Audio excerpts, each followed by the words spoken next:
unsa man gyud sala ni Hesus sa katawhan nga ang mga leader sa katawhan sa iyang panahon buot man mo patay gid niya. Unsa may sa gid niya sa katawhan? Mura gitawag to crime against humanity. Unsa man? Awa mo kay bawo? Sige gud sila paningkamot, mag-meeting gud sila. Magsige gid sila paningkamot nga mapatay si Hesus og nilampos gid sila na patay gyud. Nalansang gid sa krus. Unsa man gisa ni Hesus? Nga gitawag nila atong panahon na og crime against humanity. Ang iya ra gyung sala tungod kay zaman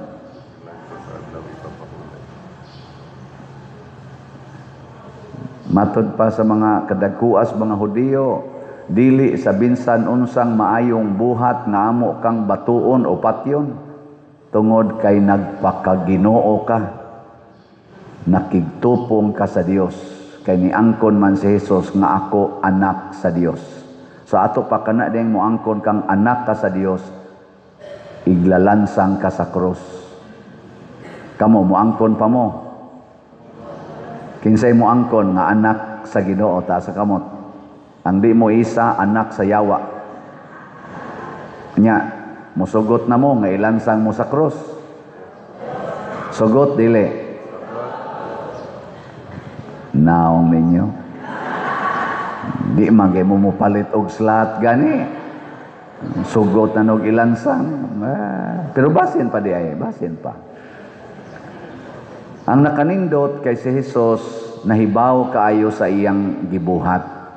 Ang wa kahibaw sa ilang gibuhat mao ang mga Hudiyo. Labi na gid ang mga leaders. Mao tong pagkalansang ni Hesus sa krus ningon siya, amahan ko pasaylua sila kay wa sila mahibalo sa ilang gibuhat. Kanabitang masuko tas tawo nga nagbuhat og maayo, we become ignorant. Ignorante. Unsa may kalainan sa ignorant o sa innocent?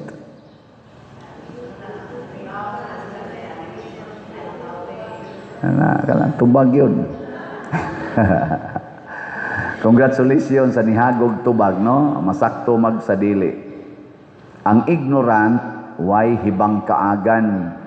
Muna magpatuyang lang siyag buhat, nawa mahasubay usahay, sa balaod kay ignorante man nya bisan pagwa siya mahibaw sa balaod nya nasupak niya do na gid siya silot nga mapaabot kay matod pa sa atong batakang balaod ba na o sa atong standard law na sana balaod, ignorance of the law excuses no one. Dili nimo pwedeng gamiton nga rason wa man ko kahibaw aning balaura. Mao ra ba na gamiton dahil kanang mo violate ka sa traffic rule, no? Tanawa wa ka kakita na one way na. Ay sir, ignorante kay ko sir, bag-o pa ko din sa Cebu City. Naago to siya gapuyo sa carbon god. Bago. Hangyo dahil kay ignorante, oy, excuses no one. Ignorance of the law. Pero ang innocent, wa siya'y sala. Wa siya'y gilapas nga balaod. Si Hesus, way gilapas nga balaod. Doon na lang siya'y gideclare nga wa mauyuni sa mga Hudiyo. Ang iyang pag-ingon nga ako ang anak sa Dios. Ang mga Hudiyo nagpaabot sa anak sa Dios nga mataw nga gitawag og Mesiyas. Kay gisaad na sama diri sa atong unang pagbasa nga magtukod ko gikan sa inyong taliwala kaliwat ni David nga maoy motukod sa akong gingharian dinhi siyota sa akong templo nga maoy mohiusa sa nagkatibulaag na katawhan nga nabihag sa lain-laing mga nasod. gisaad man na sa atong unang pagbasa nga ako mong tigumon pagbalik nga magpili ko og usa ka hari nga kaliwat ni David. Nya giangkon ani Hesus nga ako na, di man sila mudawat nga siya maoy angayang himuon nga Mesiyas. Mao tong gipaglalaban gid nila. Ila gid tong kontra og maayo kay di gid sila makadawat nga si Hesus anak ni Jose nga panday, pobre kaayo, way grado, anak ni Maria nga housewife, mga dili inila atong panahona mahimong Mesiyas, manluluwas. Ngilingay mong tupad ing na makadawat ra kanako. Imong tupad ba ing na makadawat ra kanako sa akong paniid niining nahitabo ro sa atong nasod, kining ilang pagsigig ang atong administrasyon nga nagsigig yung lutos sa mga Duterte. Gipapriso na si former president more than 1 year. Uy, birthday ron niya, no? Oh, kaduha na siya nag-birthday dito sa prisuhan. Kaduha na nag-birthday. Paduong rabatos iyang birthday last year. Gipriso siya dito. Nya karon na sad, birthday na sad niya. Tuwa lang gyapos prisuhan, wa lang gyapoy klarong kaso kay wap asay mga kanaganing gitawag natog tinuod gyud nga ebidensya kay way mga witnesses nga klaro. Karon sa dinhis Pilipinas ang iyasang anak si Vice President Sara gisigihan sag pa-impeach bisag way ebidensya nga klaro. Gani ang sikat kay karon nga word kanang fishing evidences, namingwit kunog mga ebidensya. Na ang ako ra gyung nabasa ani, no, dili tungod kay mga dautan gyud ang mga Duterte in relasyon sa atong administrasyon karon nga naglingkod kanang mga opisyal diyang galingkod. Ubay-ubay nila labi na gyud sa tag-as og ranggo gikan sa presidente nga ri sa Congress nga ri sa Senate nga mga naglingkod og posisyon. Ubay-ubay nila or pipila nila di gyud makadawat nga makalingkod pagka presidente ang mga Duterte dinhis Pilipinas. Kana ra gyud. Kay og imong pangutan-on naa ba sila'y kaso sa korupsyon nga klaro gyud na korupsyon? Wa may klaro. Nangita pa man silang ebidensya. Ang klaro gyud nga dunay korupsyon kadtog yung gikawat karon nga mga trillions gisuod pag mga malita. Kadtong gidivert nga kwarta, gikuha nga kwarta sa PhilHealth nga 60 billion. Kadtong Maharlika Fund nga niabot og hapit 300 billion. Kadtong mga unprogrammed fund ganawa nga matod pa ni Attorney Vic Rodriguez mga 800 billion og tinuod na ilam nang kwenta-kwenta. Kadtong atong gold bar nga gibaligya nga 29 tons nga billions pud to nga wa gyud kwentada hangtod karon. Kadtong gikuha nga mga kwarta sa PDIC, kadtong gikuha nga mga budget sa atong flood control nga 1.3 trillion. Nahitabo na kaning maong administrasyon. Nahitabo na niining 2022 hangtod karong 2026 nagsigi pa nagkahitabo. Kanay klaro nga naay korupsyon niining maong terminoha og kinsa may manubag ana kining maong administrasyon. Nya kinsa man nga particular person mao unta nay pangitaon. Kadto man oy sige hisgot ang nilabay na. Di lang gid sila makadawat. Parihan ni Hesus wa siya'y sayop, wa siya'y sala, di lang yun makadawat, mo nang patyon yun siya. Mga igsoon, kining atong kinabuhi sa kalibutan, ang atong destinasyon mao gyud ang kamatayon. Death is our final destiny. Ngilingay mong tupad. Lingi abang. Ingna padong kang mamatay. Ingna. Napadong gyud kang mamatay.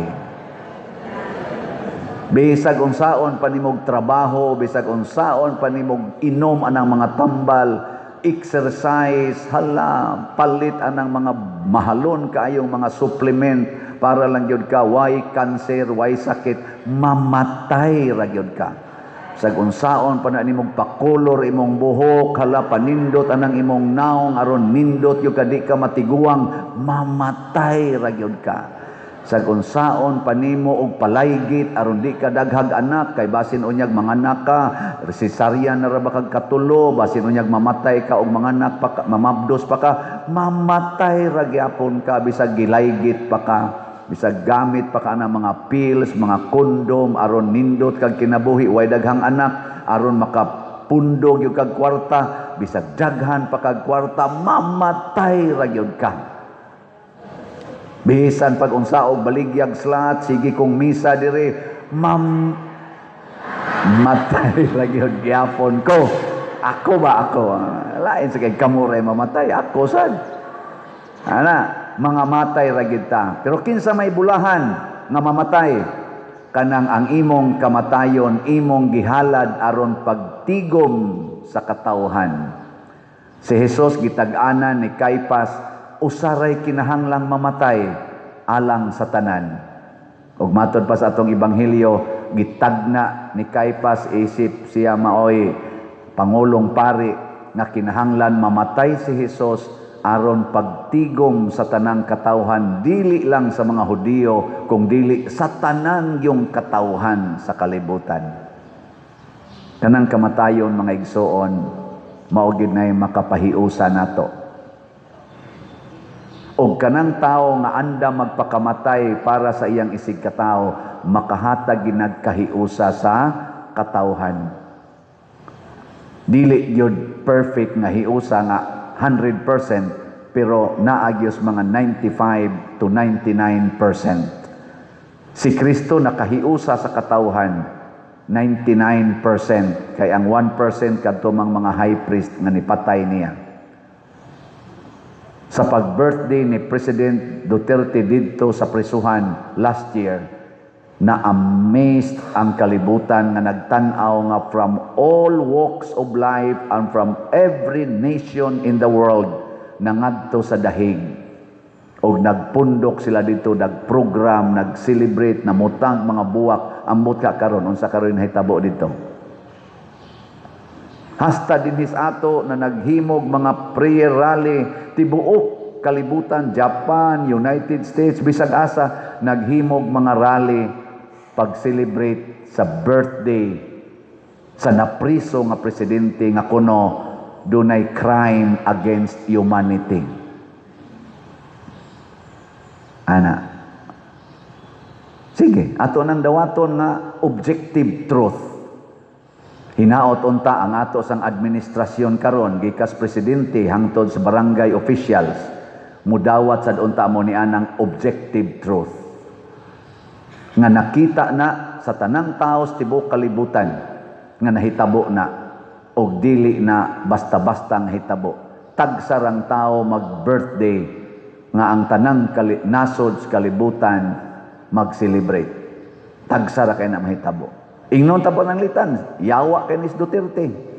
Pero kay gi-celebrate man ang iyang birthday sa nagkalain-laing katawhan sa tibuok kalibutan, labi na din sa atong nasod, doon na tingali tayo second thought. Di sa kumuingong, dili sakto ang pagtawag niya nga kriminal sa mga nagpapriso niya dito, di sa kumuingon nga sayop sila. Parihar mo din ang pagkasultihan. Sakto di kumuingong sakto sila, di sa kumuingong sayop sila.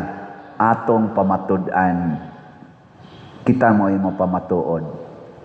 Karon ilan na sang gi-impeach ang anak dinhi sa Pilipinas, ilang gilotos og maayo. Karon atong matan-aw sa social media, bisag asa maglakaw-lakaw ang atong vice presidente, dugukan sa mga tao, mura sila nakakita og celebrity. Doon na sa gipo sa social media nga nagbarog-barog ang atong presidente, wa na gyud nila mano. Ni kinopo na lang siya siyang kamot, na kinopo. Ana-ana pa ta to siya, wa man ginig dawat siyang kamot ning ana na lang siya. Kana objective truth po na siya. Kung unsa may rason, kita nalay mamalandong. Mga igsoon, kung maniguro ta sa atong kaugalingon, dili ta makahatag og kahiusa sa mga tao. Pero andam tang magantos og magpakamatay para sa uban, mahiusa nato ang katawhan.